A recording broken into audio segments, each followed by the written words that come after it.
Most esports events are surprisingly poorly documented. Basically, only what goes on the live stream gets recorded and saved. Because of that, a lot of amazing gameplay is lost forever. Gameplay with immense value for top players for review, coaching, and improvement, as well as fans to see hype moments that never made it to the broadcast. Genesis 8, one of the largest esports events in California, was one of the first Super Smash Bros. Tournaments to record off-stream gameplay, at least for Top 64. This small thing might have raised the standards for esports documentation forever. Now, how did this happen?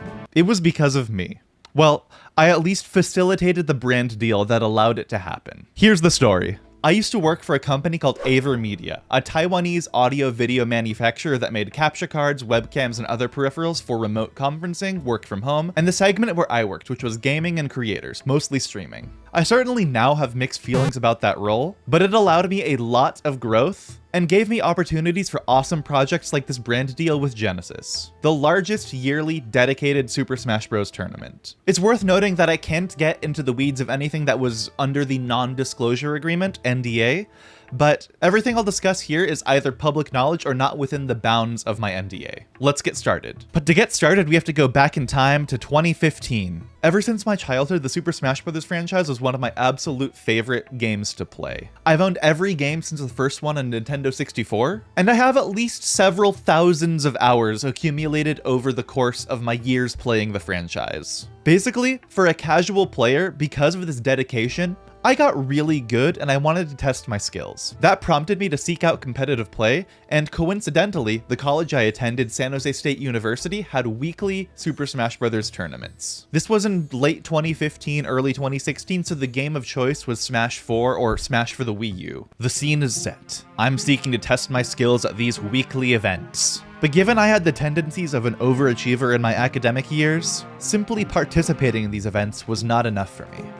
I had to get involved. After losing horribly at my first tournament, my brother and I talked to the organizer and asked if we could assist with the stream setup. They didn't have a stream setup at this tournament, and I had just gotten the Elgato HD 60 capture card for my birthday just a month or two prior. And I was an aspiring gaming YouTuber at the time, so I had all the equipment necessary.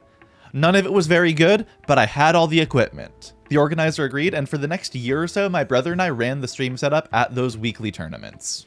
I was a baby then, and my brother and I were in much better shape than we are now. Yeah. And some of the players that attended, like King Koopa in this clip right here, they went on to get pretty good results at a lot of big tournaments. But basically, that's how I built a lot of my friendships and connections in the Super Smash Bros. Community of Northern California. But the experience and my connections will always stick with me. This is where we fast forward to my AverMedia days. Through my work at AverMedia, I became one of the most knowledgeable people in the world about consumer grade capture cards and things of that ilk, including like the unique specs each of them have, and the scenarios in which each device might be like an ideal solution. Compound that with my experience running the stream at Smash events and all those connections, as well as the fact that some of my current best friends play the game competitively now, one of whom is a fantastic coach who really espouses the importance of reviewing your replays. Put all that together, and I made a really big connection. One of the biggest complaints top players in Smash, or any esport for that matter, have is that most tournament sets aren't recorded and disappear forever. You can't review your off-stream gameplay to find ways to improve, you can't look it over with a coach for additional advice, and you can't share these clips with fans who want to see those hype moments that never made it on stream. To reiterate, if tournament gameplay isn't on stream, it disappears forever. That was the norm for esports until I came in. One of AverMedia's capture cards, the Live Gamer Portable 2 Plus, can record without a computer to micro SD. My idea was that AverMedia could provide a reasonable amount of these capture cards to capture off-stream gameplay at Genesis, raising the bar for that event, and letting top players get access to the extremely valuable off-stream footage that gets lost to the ether. I just spoiled that the deal did in fact happen, but here's how we got there. Seeing this problem that esports has with lack of documentation, as well as seeing how my company's products could become that perfect solution, I did some homework and looked into a lot of my past contacts in the Smash scene. It turns out one of my friends from my university Smash days was one of the key event organizers for Genesis. So I reached out, and that led to a back and forth that put me in contact with the greater Genesis team at large. Obviously, all of those negotiations are private and I can't share them. But given that the deal did happen, we can assume that all of those negotiations were about making it happen. Things like off-stream capture helps to legitimize an event, especially seeing as coaching and better deliberate practice have risen dramatically as practices in the esports community over the recent years. And this is very visible with the growth of coaching platforms like Medify. Within that rise of coaching and deliberate practice, one major element is reviewing past tournament gameplay, seeing as that's where the rubber actually hits the road. Next, I pitched the deal to my team, and obviously it happened, but not without some complicating factors. We had two main problems complicating this brand deal. First, I had a trip planned the same weekend as Genesis. Ironically, it was to visit the very friends who are competitive players to this day. They just didn't go to Genesis. But that meant I couldn't be there at the event, and unfortunately, neither could any of my team members at the time. The second complicating factor was making this deal happen was really last minute, way more last minute than any brand deal should happen. So I only had like 2 or 3 days to sort everything out. So how did I manage that we basically had to give Genesis the hardware last minute and hope for the best, since nobody could be there in person to support the event? First, I tested every single capture card. That way, we could rule out any problems that could be traced back to the hardware itself. Only user error was a potential issue. Next, I hand-delivered all the capture cards to my university contact to make sure they made it to the event. That way, we wouldn't have to worry about any late shipments. Third, to rule out user error, I wrote up a very straightforward document going over how to use the cards in the exact scenario that they would be used,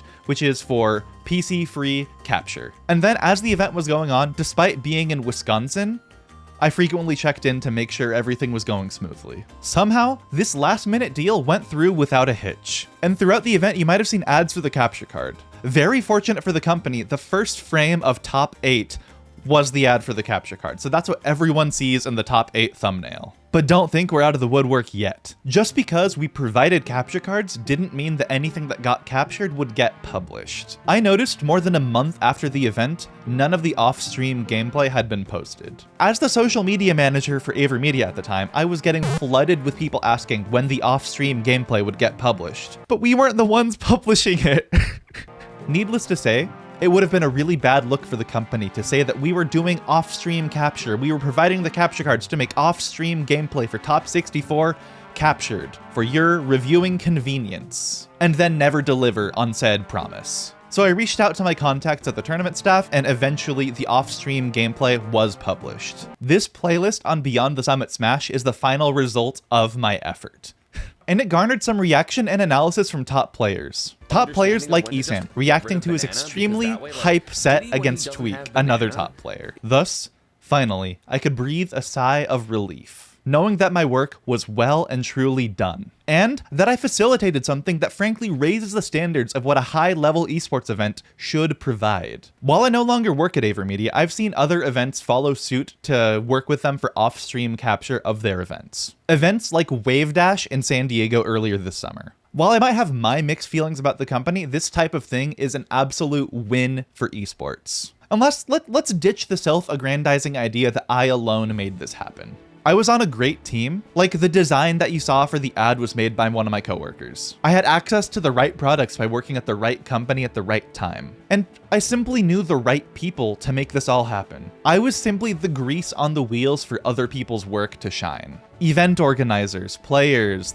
really active sponsors, those are the people that make esports what it is. I simply facilitated one really cool cog getting added to that machine. And here's some final takeaways about my experience with this amazing brand deal that I worked on. This all happened because I could connect a bunch of different threads that I'd developed in my life. The biggest takeaway I would have for anyone is to follow your curiosity and interests. I never thought that playing Smash in college and streaming the events would impact my career in such a dramatic way with the coolest brand deal I've ever done, but here we are. I think the idea that following your passion in a career sense is generally bad advice though, but that's very different from simply following the threads of your curiosity and interest. I never expected to make a career out of helping out at Smash Weeklies, but I followed that thread and just simply wanted to see where it went. Just like how I never expected that buying an ocarina in 2011 would indirectly lead to me getting my job at AverMedia, which allowed me to facilitate this brand deal in the first place. But that was, once again, simply following the threads of my interest with curiosity. I just wanted to see what would happen. Most of these threads that you might choose to follow are just fun or interesting. They probably won't lead to any crazy cool outcomes, but some do. Don't expect any crazy outcomes, but wholeheartedly pursue your interests. The worst that could happen is that you lose interest and decide to try something else, but you never know the best that could happen. Who knows, you might inadvertently raise the standards of all esports events just because you made some friends in college. Speaking of pursuing interests, just like how playing the ocarina indirectly led to some of the coolest things in my life, a lot of people want to learn an instrument but never get around to doing it. If you need more convincing, I recommend that you check out my video on why everyone should learn an instrument. Your brain will thank you. Otherwise, thanks for watching, leave a like, subscribe for more, watch that video next, and I'll see you next time. Happy creating.